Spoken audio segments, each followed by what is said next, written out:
नमस्कार दोस्तों, स्वागत है आप सभी का हमारे चैनल चौचक अड्डा पर। मैं सोनू कुमार आज से इकोनॉमिक्स की एक नई सीरीज की शुरुआत करने जा रहा हूं, जो कि आने वाले आगामी सभी परीक्षाओं के लिए बहुत ही लाभदायक होने वाली साबित होगी।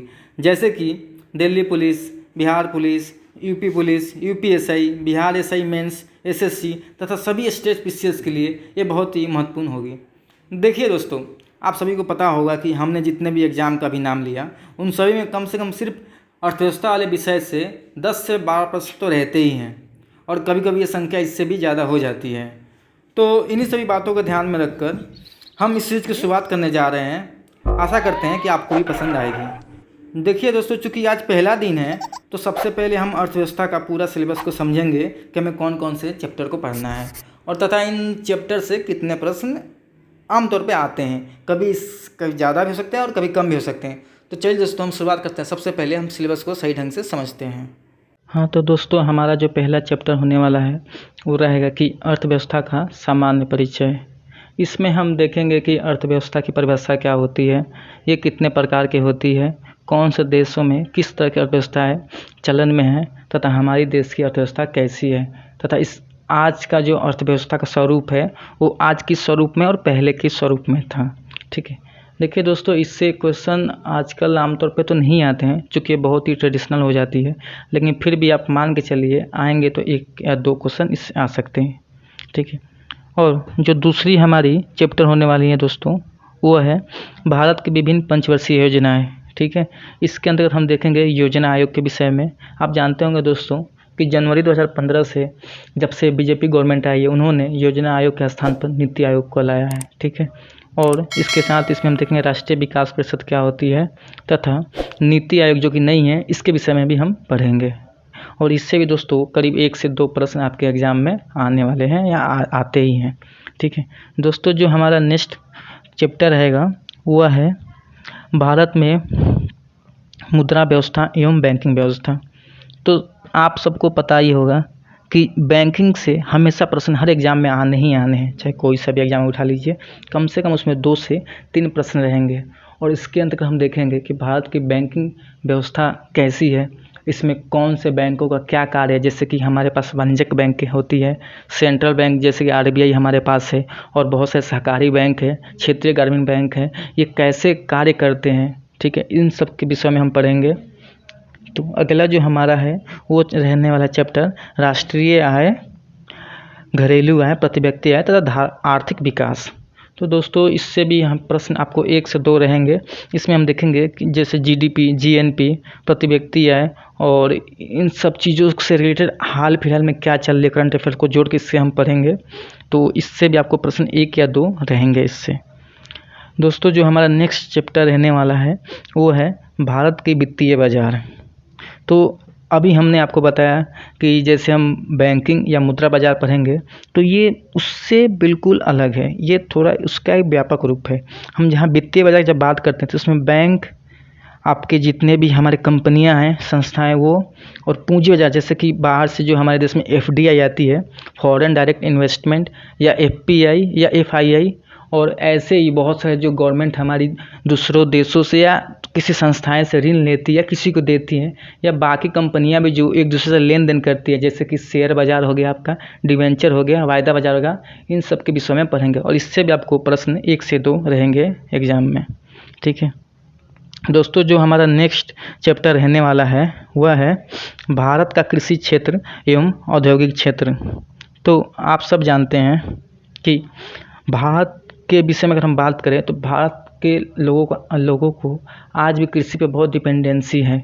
आज भी हमारी जनसंख्या का लगभग 50% मतलब प्रत्यक्ष या अप्रत्यक्ष रूप से कृषि पे ही डिपेंडेंट है। इसलिए ये एक बहुत ही बड़ी चैप्टर है और इसे हम बहुत ही बारीकी से पढ़ने वाले हैं। और इससे हमेशा जैसे इसको लेके हाल फिलहाल में जो गवर्नमेंट योजनाएं चला रही है कृषि क्षेत्र को लेकर, या जो पहले से चली आ रही है, इन सबको अगर मिला दिया जाए तो करीब 3 से 4 प्रश्न अकेले इससे आता है आपके एग्ज़ाम में। ठीक है, और इसके साथ ही हम देखेंगे कि भारत में औद्योगिक क्षेत्र का विकास आज किस रूप में कितना हुआ है और ये आगे इसकी संभावनाएं क्या है। ठीक है दोस्तों, और हमारा जब अगला चैप्टर रहेगा दोस्तों वो है भारत का अंतर्राष्ट्रीय बाजार अंतर्राष्ट्रीय व्यापार जैसे वैदेशिक क्षेत्र का तथा भुगतान संतुलन। आप जानते हैं दोस्तों कि हर देश एक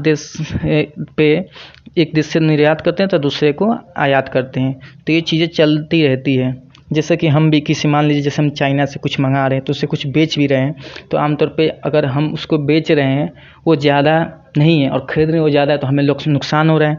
तो यहाँ पे भुगतान संतुलन जो गड़बड़ हो रहा है, तो इन सब विषय में हम पढ़ने वाले हैं कि भारत का जो वैदेशिक क्षेत्र है वो कहाँ तक है, हमारी जो आर्थिक सीमा है वो कहाँ तक है, कहाँ तक हम अपनी सामानों को बेच सकते हैं या खरीद सकते हैं। ठीक है, और इससे ही प्रश्न 2 से 3 रहने वाले हैं सभी तरह के पेपरों में दोस्तों। और जो हमारा अगला चैप्टर रहेगा वो रहेगा भारतीय विदेशी विनिमय बाजार। दोस्तों इसमें हम देखेंगे कि हर देश की जो अपनी करेंसी होती है उनका डॉलर, आमतौर पर डॉलर के सापेक्ष में तुलना करते हैं कि उसके मुकाबले वो कहाँ खड़ी है। जैसे कि आज हमारा रुपया है तो ये डॉलर के मुकाबले आज जो हमारा वैल्यू रुपये का वो 75 रुपये के आसपास है। ठीक है, वैसे पाकिस्तान का है, चाइना का है, जैसे यूरो हो गया आपका यूरोपियन यूनियन कंट्रीज़ का, तो उनका हमारे रुपये के सापेक्ष में क्या मतलब स्टैंड है, ये इन सब चीज़ों के विषय में पढ़ेंगे। और इसको जो अथॉरिटी जो इसे कंट्रोल करती है वो कौन सी है और कैसे करती है। ठीक है, और जो हमारा अब नेक्स्ट चैप्टर रहेगा वो रहेगा अंतर्राष्ट्रीय आर्थिक संस्थाएं।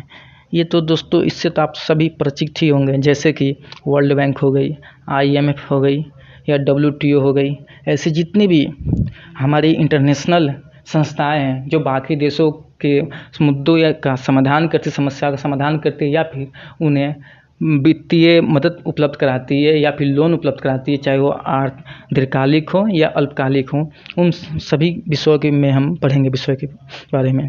ठीक है, और इससे ये प्रश्न आपको 2 या 3 हमेशा रहेंगे, क्योंकि ये जो संस्थाएं होती है ये बहुत सारे रिपोर्ट और इंडेक्स भी जारी करती हैं।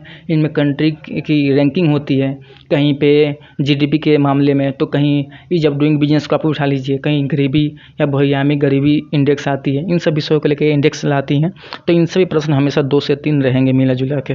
ठीक है दोस्तों, हमारा जो नेक्स्ट चैप्टर रहने वाला है उसका नाम है भारत में कर ढांचा तथा वित्त आयोग।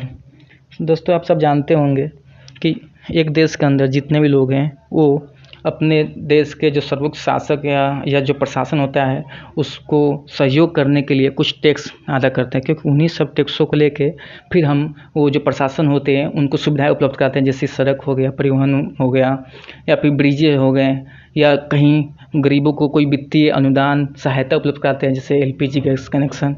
इन सब चीज़ों को देख लिया जाए तो ठीक है, तो इससे भी आपको 1 से 2 प्रश्न रहने वाले हैं सभी तरह के पेपरों में। ठीक है दोस्तों, और अब हमारा जो नेक्स्ट बचा चैप्टर वो है भारत की बजट व्यवस्था तथा घाटे की वित्त व्यवस्था। दोस्तों आप सभी हम हर साल पेपर में देखते होंगे, न्यूज़पेपर जब पढ़ते होंगे कि इस साल बजट ये इतना रहने वाली है और इतना खर्च होने वाली है। तो ये होता क्या है, ये शब्द आया कहाँ से है, क्या इसकी व्याख्या हमारे संविधान में है कि नहीं है, इन सब के विषय में हम पढ़ने वाले हैं। साथ ही घाटे की वित्त व्यवस्था मैं आपको बता दूँ दोस्तों, सभी देश आमतौर पर घाटे की वित्त व्यवस्था बनाती है। क्यों? क्योंकि आप देखते होंगे कि हमारे देश में जितना पैसा कहीं से आता है उससे ज़्यादा हम खर्च करते हैं। क्यों? क्योंकि अगर हम उतना खर्च ज़्यादा नहीं करेंगे तो हमारे देश का विकास कहीं न कहीं रुकेगा। हमारे देश में आज भी बहुत सारी गरीबी है और इसे ख़त्म करने के लिए हमारी कोशिश रहेगी कि हर क्षेत्र में जहाँ पे गरीबी, भुखमरी, निर्धनता, अशिक्षा भरा है वहाँ पे हम ज़्यादा से ज़्यादा खर्च करें। इसके लिए हमें ज़्यादा से ज़्यादा पैसों को खर्च करना पड़ेगा, इसीलिए हम घाटे की वित्त व्यवस्था बनाते हैं। तो इन सब का प्रोसेस क्या होता है, हम इसका इम्पैक्ट क्या पड़ेगा बाद में, इन सब के विषय में हम पढ़ेंगे और इससे भी 2 से 3 प्रश्न रहते हैं सभी तरह के पेपरों में। नेक्स्ट जो हमारा चैप्टर रहेगा दोस्तों वो रहेगा नई योजनाएं तथा कार्यक्रम। ठीक है, तो ये तो आपको आमतौर पर समझिए करंट अफेयर से रिलेटेड चीज़ है जो हाल फिलहाल में चल रही है। जैसे गवर्नमेंट की कौन कौन सी योजनाएं अभी चल रही है या पहले से कौन सी चली आ रही है, इनमें गवर्नमेंट किस सेक्टर में कितना ध्यान दे रही है। ठीक है, इन सब के विषय में हम पढ़ेंगे। जैसे कि आप अटल पेंशन योजना उठा लीजिए, इसी तरह से आप देख सकते हैं कि आप अभी उज्ज्वला योजना जो गरीबों को LPG कनेक्शन देते हैं हम, या फिर आप उड़ान योजना, पूरे देश के आम नागरिक, इसको देख लीजिए। तो इन सब योजनाओं के विषय में पढ़ेंगे, हम आपको बताएंगे। इससे हमेशा 2 से 3 क्वेश्चन रहेंगे पेपर में। और दोस्तों जो हमारा अगला चैप्टर रहेगा वो है बजट 2020-21। तो ये तो चूँकि हर साल बदलता रहता है, गवर्नमेंट की अनुमान होती है कि वो कहाँ से कितने पैसा लाएगी और कहाँ कितना खर्च करेगी। तो मैं आपको इसका नोट्स ही उपलब्ध करा दूँगा, आप इससे पढ़ लीजिएगा और अगर आप लोग बोलिएगा तो मैं बता भी दूँगा कि कहाँ से क्या-क्या क्वेश्चन रह सकते हैं, आप उसी को पढ़ लीजिएगा। क्योंकि ये बहुत मोटी और लेंदी होती है और इसकी उतनी ज़रूरत है नहीं, ठीक है। एक या मुश्किल से 1 प्रश्न रह सकते हैं इसके पेपर से, ठीक है। और दोस्तों जो हमारा नेक्स्ट चैप्टर रहने वाला है वह है गरीबी बेरोज़गारी।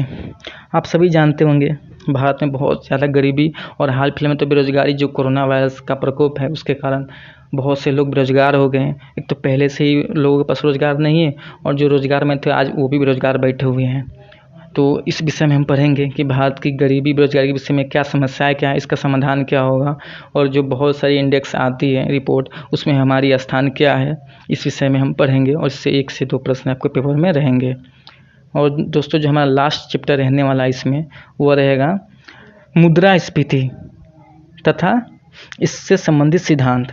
तो दोस्तों आप देख रहे होंगे कि हाल फिलहाल में लोग बहुत होर हल्ला मचा रहे थे, जो आपका गैस का हो गया या फिर जो पेट्रोल डीजल का दाम में इतना बढ़ोतरी हुआ, तो आखिर ये मुद्रास्फीति होती क्या है, ठीक है। इस विषय में हम पढ़ेंगे और इसको कंट्रोल कैसे किया जाता है और इसे ख़त्म क्यों नहीं किया जाता है, ये किसी भी देश की आर्थिक विकास के लिए इसकी ज़रूरत भी क्यों होती है। बहुत बार देखते हैं जैसे हमारी जो RBI है उसकी नीति ही रहती है कि वो 2 से 6% के बीच हमेशा मुद्रास्फीति को बनाए रखेगी। अगर ये चीज़ नहीं करेगी तो देश का विकास रुक जाएगा, जो कहीं ना कहीं ये गरीबी और बेरोज़गारी को और बढ़ाएगा।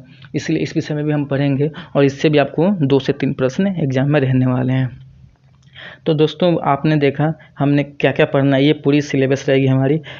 ये चैप्टर वाइज हम इसको पढ़ेंगे। आपको जितना चैप्टर है एक करीब 12 से 15 मतलब वीडियो लेक्चर में इसे ख़त्म करूँगा और ये लेक्चर भी लंबी नहीं होने वाली दोस्तों, करीब 25 से 30 मिनट ही रखूँगा इसको, ताकि आप बोर ना हो जाएं। क्योंकि इकोनॉमिक्स का चैप्टर होता ही है, थोड़ा सा टेक्निकल चीज़ें होती हैं, शब्द थोड़ा याद भी करने पड़ते हैं, लेकिन हम बहुत ही आसानी से इसको पढ़ने वाले हैं, कहीं कोई दिक्कत आपको नहीं आने वाली है। अगर फिर भी आती है तो आप हमसे कमेंट कीजिए, बताइएगा, हम उसमें सुधार करेंगे, ठीक है। और ठीक है दोस्तों, फिर अब हम कल से शुरुआत करते हैं। पहला चैप्टर कल से स्टार्ट करूँगा मैं, जो रहेगा हमारा अर्थव्यवस्था का सामान्य परिचय। और अगर आपको कोई दिक्कत हो तो आप हमें बताइएगा। धन्यवाद दोस्तों।